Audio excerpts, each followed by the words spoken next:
Welcome back to Better Connecticut on this Thursday. Time to talk about holiday drinks. Demetrius Zaharitis, also known as the cocktail chemist, is showing us how to make some tasty drinks for your next festivity.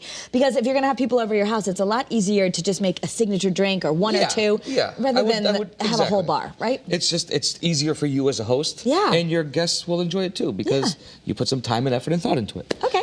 So we're going to feature 3 cocktails here that we are actually have on our current menu at Byron Rondo Osteria in Cheshire. So they're very fall, winter kind of focused flavors. Without going too crazy, you could really replicate these at home. So we'll get right into it. So we're doing a riff on a Cosmo. So we're doing fig vodka. It's called Figenza. We're doing about 1.5 ounces of that. Fig vodka. Yeah, it's a fig vodka. It's nice. Goes with your figgy pudding. Yeah, see? And then we're doing a little triple sec, which is an orange liqueur, doing 1/2 ounce of that. And we're doing 1/2 ounce of fresh squeezed lime juice. And we made a spiced cranberry juice. So we took cranberry juice, heated it gently with some cinnamon, allspice, clove, a little black peppercorn, and just let it cool and let it infuse, and then you strain it out. You can use it just like that, and it's a nice little spiced element to your cocktail. So we give that a quick shake. So it's like a Cosmo with holiday spices. Exactly. That's Scott's favorite drink. So the Cosmo is? He loves Cosmos. Yes. And it's pink, just like you're used to. Oh, very nice. It's a little Wow, that Cosmo. looks great. Smells nice too. And Let me smell that. Does it smell like fig and everything You can else? take a little sip there. No, I don't want to And take we a just sip. put a little but- star anise as a garnish. It gives it Yeah, it kind does of a smell like, licorice flavor. That's right. He Give it a has sniff. the news to do. We don't really drink a lot on this show.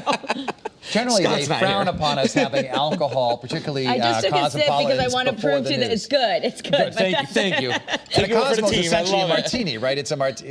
Yes, it's a martini style cocktail, yeah. Okay, all right. So we're making now we're going to go into a spritz. Spritz were all the rage, remember, in the summertime with the Aperol spritz. So now we're doing a little bit of a fall spritz. So we're doing some Greek honey grappa liqueur. Okay. So this has some nice baking spices to it as well. Doing about 1.5 ounces of that.